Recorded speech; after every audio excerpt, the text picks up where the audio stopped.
11월 11일 화요일 매일 성경 묵상을 시작합니다. 오늘 함께 나눌 말씀은 에스라서 7장 11절에서 28절입니다. 에스라서 7장 11절에서 28절 말씀을 제가 봉독합니다. 여호와의 계명의 말씀과 이스라엘에게 주신 율례 학자요 학자 겸 제사장인 에스라에게 아닥사스다 왕이 내린 조서의 초본은 아래와 같으니라. 모든 왕의 왕 아닥사스다는 하늘의 하나님의 율법의 완전한 학자 겸 제사장 에스라에게 조서를 내리노니 우리나라에 있는 이스라엘 백성과 그들 제사장들과 레위 사람들 중에 예루살렘으로 올라갈 뜻이 있는 자는 누구든지 너와 함께 갈지어다. 너는 내 손에 있는 내 하나님의 율법을 따라 유다와 예루살렘의 형편을 살피기 위하여 왕과 7 자문관의 보냄을 받았으니 왕과 자문관들이 예루살렘에 거하시는 이스라엘 하나님께 성심으로 드리는 은금을 가져가고 또 네가 바벨론 온도에서 얻을 모든 은금과 및 백성과 제사장들이 예루살렘에 있는 그들의 하나님의 성전을 위하여 기쁘게 드릴 예물을 가져다가 그들의 돈으로 수송아지와 순양과 어린 양과 그 소재와 그 전제의 물품을 신속히 사서 예루살렘 내 하나님의 성전 제단 위에 드리고 그 나머지 은금은 너와 너희 형제가 좋게 여기는 일에 너희 하나님의 뜻을 따라 쓸지며 네 하나님의 성전에서 섬기는 일을 위하여 내게 준 그릇은 예루살렘 하나님 앞에 드리고 그 외에도 네 하나님의 성전에 쓰일 것이 있어서 네가 드리고자 하거든 무엇이든지 궁중 창고에서 내다가 드릴지니라. 나 곧 아닥사스다 왕이 유브라데 강 건너편 모든 창고지기에게 조서를 내려 이르기를 하늘의 하나님의 율법학자 겸 제사장 에스라가 물은 너희에게 구하는 것을 신속히 시행하되 은은 100달란트까지 밀은 100고르까지 포도주는 100바트까지 기름도 100밭까지 하고 소금은 정량 없이 하라. 무릇 하늘의 하나님의 전을 위하여 하늘의 하나님이 명령하신 것은 삼가 행하라. 어찌하여 진노가 왕과 왕자의 나라에 임하게 하랴.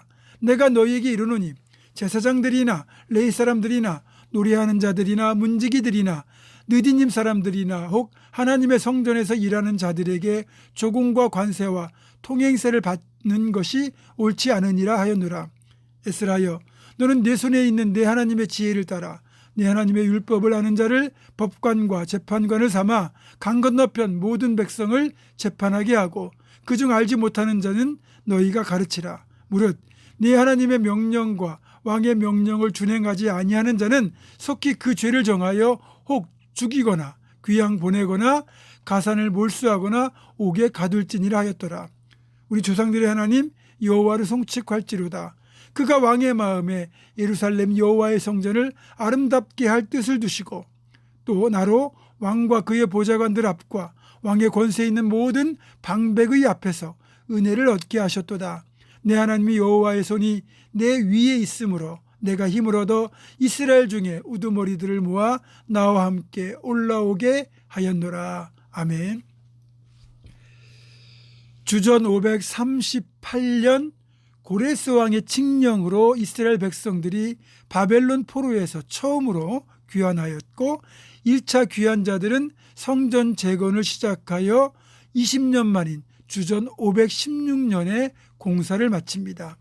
이후 58년이 지난 주전 458년에 아닥사스다의 칙령에 따라 에스라를 비롯한 백성들이 2차로 귀환하게 됩니다. 3차 귀환은 13년 뒤인 주전 455년에 느헤미야를 중심으로 이루어집니다. 특징을 보면 1차 귀환자들이 성전 재건축을 주도했다면 2차 귀환자들은 율법을 회복하여 재건된 성전을 영화롭게 하고자 노력하였습니다. 에스라 7장에서 10장은 이 당시를 배경으로 합니다. 참고로 3차 귀환자들은 무너진 예루살렘 성벽을 재건하는 역사를 담당하게 되죠. 흥미로운 사실은 아닥사스다 왕이 에스라에 대하여 이렇게 표현했다는 겁니다. 율례학자요 학자 겸 제사장인 에스라, 하늘의 하나님의 율법의 완전한 학자 겸 제사장. 이런 아닥사스다 왕이 에스라를 예루살렘으로 귀환시키면서 내린 명령이 14절 이하에 나오거든요. 유다와 예루살렘의 형편을 살피고 하나님께 드릴 은금과 예물을 가져가고 성전에 필요한 그릇을 궁중 창고에서 가져가고 또 율법을 제대로 알지 못하는 이들에게 율법을 가르치라라는 것이었습니다. 심지어는 하나님을 섬기는 일, 율법을 가르치는 일을 위해서 유브라데 강 건너편에 만들어둔 페르시아의 창고로 사용하는 곳에서 그 창고지기에게까지 조서를 내려가지고 에스라가 요구하는 모든 걸 내어주되 은과 밀과 포도주와 기름과 소금까지 넉넉하게 내어주라고 명령하기까지 합니다. 실제로 에스라는 모세의 율법의 정통한 학사이자 제사장으로서 유대 공동체 신앙과 법률을 이해하고 지도할 수 있는 적임자였습니다.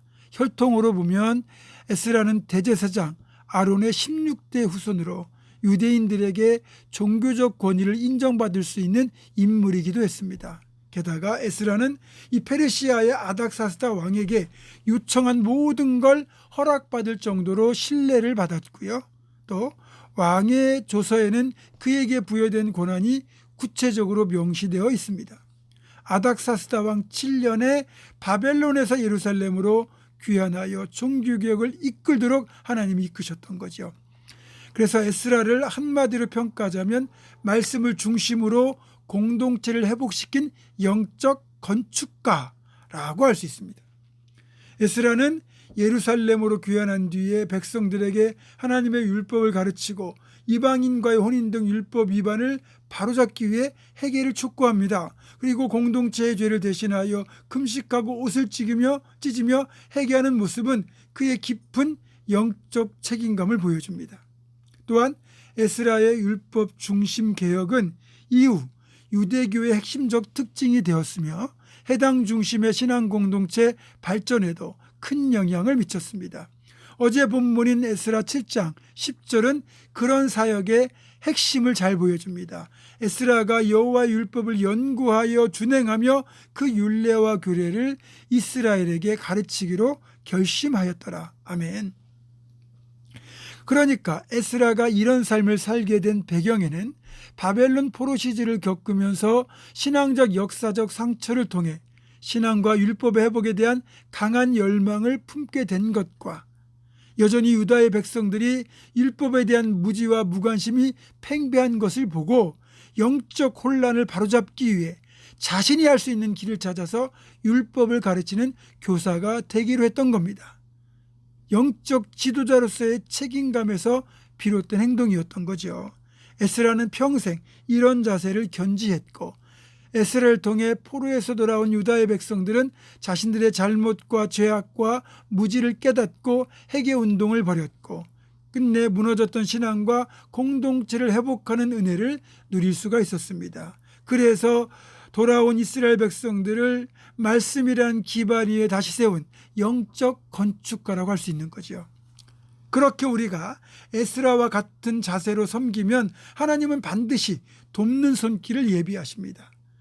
페르시아의 아닥사스다 왕은 그 사람의 입으로 직접 에스라를 하나님의 율법의 완전한 학자라고 말할 정도로 에스라를 아꼈고 신뢰했습니다. 이렇게 된 배경에는 가장 강력한 제국을 다스리던 이 아닥사스다 왕의 마음을 감동시키셔서 에스라를 돕도록 이끄시는 하나님의 손길이 들어있는 겁니다. 따라서 우리가 에스라처럼 하나님의 일을 꿈꾸고 노력하면 심지어는 믿지 않는 사람들조차 우리의 동역자가 되고 후원자가 되는 경험을 하게 됩니다. 하나님이 그렇게 하시기 때문입니다. 그래서 우리가 하나님 안에서 선한 뜻을 품고 노력하는 게 정말로 필요합니다. 말씀을 맺습니다. 지금 이 시대는 영적으로 혼란한 시대입니다. 성도와 교회가 영적으로 무너지고 있는 시대입니다. 이럴 때 우리 한 사람 각자가 에스라처럼 말씀과 신앙 회복이라는 사명감을 품고 나아간다면 반드시 회복의 역사는 나타나게 될 것입니다. 저와 여러분이 그 에스라와 같은 한 사람 될 수 있기를 주님의 이름으로 축원합니다. 기도하겠습니다. 에스라의 온전한 열망과 섬김을 통하여 무너졌던 이스라엘 백성들의 신앙을 회복시키고 다시 한번 종교적 부흥의 시대를 열어갔던 것처럼 우리도 이 신앙이 무너지고 있는 시대에서 에스라처럼 오직 하나님만 바라보며 하나님의 일을 꿈꾸고 노력해서 하나님 안에서 놀라운 회복을 이루는 그 주인공이 될 수 있도록 인도하여 주시옵소서. 예수님의 이름으로 기도하옵고 이제는 우리 주 예수 그리스도의 은혜와 하나님의 사랑과 성령의 교통하심이 에스라처럼 하나님의 일을 꿈꾸고 노력해서 하나님 안에서 선한 회복을 이루기로 결단하는 사랑하는 모든 기도의 용사들, 이들의 삶과 가정과 생업과 앞날과 우리 교회 위에 지금부터 영원토록 함께 하시옵기를 간절히 축원하옵나이다. 아멘.